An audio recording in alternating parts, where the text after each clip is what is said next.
تو یاسین صاحب کے بارے میں یہ بھی کہا جاتا کہ ٹیرر فنڈنگ کے حوالے سے کئی بار آپ کو این آئی نے جو ہے مدعو کیا تھا، دلی بلایا تھا، تو ایسے کیا الزامات تھے، کون سی ٹیرر فنڈنگ جو ہے یاسین صاحب یہاں لا رہے تھے؟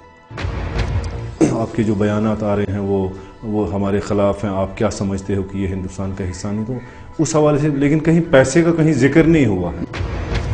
جب آپ سے یہ پوچھا گیا کہ یہ ہندوستان کا حصہ تو آپ نے کیا کہا؟ دیں گے جواب اس بات کا کہ آگے چلے؟ اریسٹ کوئی انسان ہوتا ہے تب تو وہاں پر ہر کوئی بات سچ سچ بولنی پڑتی ہے، تو آپ نے کیا بولا جب یہی سوال آپ سے پوچھا گیا؟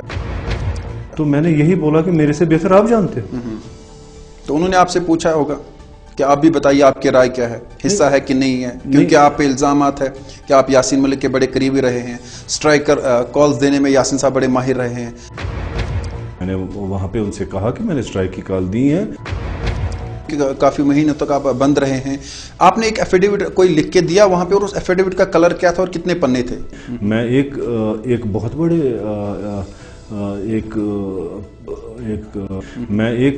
ایک بہت بڑے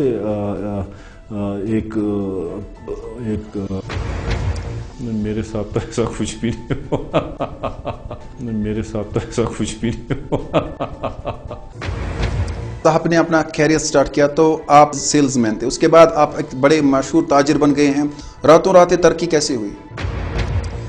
یہ سوال پھر آپ امبانی سے پوچھیں۔ بتاتے ہیں کہ آپ کے جو تعلقات تھے یاسین صاحب جے کے ایل ایف کے ساتھ اچھے تھے، اور جو بھی فنڈنگ آتی تھی وہ آپ ہی سنبھالتے تھے، یہ بتائیے فنڈنگ کیسے سنبھالتے تھے؟ اس ٹائم پہ کیا ہوتا تھا، کہاں پہ فنڈنگ آپ دیتے تھے، کیا کرتے تھے؟ وہ میرا دوست ہے، اس حوالے سے جتنے بھی یہاں پہ لیڈرز تھے یا جتنے بھی چیف منسٹرز آئے تو ان سے ہمارے تعلقات تھے۔ جب علیحدگی پسند لیڈروں سے ملتے تھے وہ کیا مسائل آپ کے حل کرتے تھے، یا وہ سٹرائک کالز کے لیے آپ کو کہتے تھے؟ آپ کی خبر کافی لوگوں تک پہنچ جاتی ہے، وہ بڑے منتظر ہوتے ہیں کہ آج ہمارے کشمیر میں کیا ہوا کیا نہیں ہوا۔ آپ نے کبھی علیحدگی پسندوں سے کہا کہ سٹرائک بند کر دیجئے، تاجروں کو نقصان ہے؟ ہم نے ان سے لڑا بھی ہے کہ آج سٹرائک کی کال نہیں ہوگی۔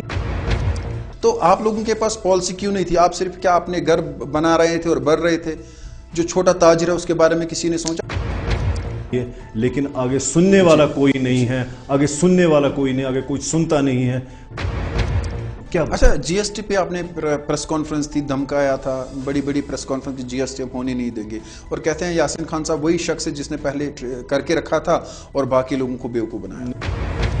یہ جی ایس ٹی کا کیا مسئلہ تھا کہ یہ آٹومیٹک جنریٹ ہوتا تھا، وہ تو ابھی آپ جی ایس ٹی بھرتے ہیں؟ ابھی تک تو کچھ بھی نہیں بھرا ہم نے۔ جی ایس ٹی بھرتے ہیں؟ ابھی تک تو کچھ بھی نہیں بھرا ہم نے۔ این آئی نے بھی کئی بار آپ کو جو ہے اریسٹ کیا تھا؟ بالکل میں وہاں ہماری پریس کانفرنس پہ بات ہوئی، وہاں مسئلہ کشمیر پہ بات ہوئی۔ تو مسئلہ کشمیر پہ کیا وہ پوچھ رہے تھے آپ سے؟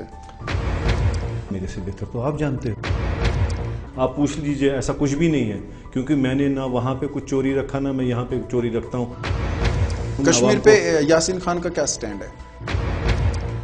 کشمیر پہ یاسین خان کا وہی سٹینڈ ہے جو ایک کشمیری کا سٹینڈ ہے۔ ان کا کیا سٹینڈ ہے؟ وہ آپ میرے سے چلیے میں آگے پوچھتا ہوں، چلیے میں آگے سوال کرتا ہوں کہ کیا آج لوگوں سے آپ اپیل کریں گے کہ آج کے بعد ٹریڈرز کوئی بھی سٹرائک نہیں کریں گے؟ میں ایسا نہیں کہوں گا کہ آپ سے وعدہ کروں گا ایسا کچھ کروں گا۔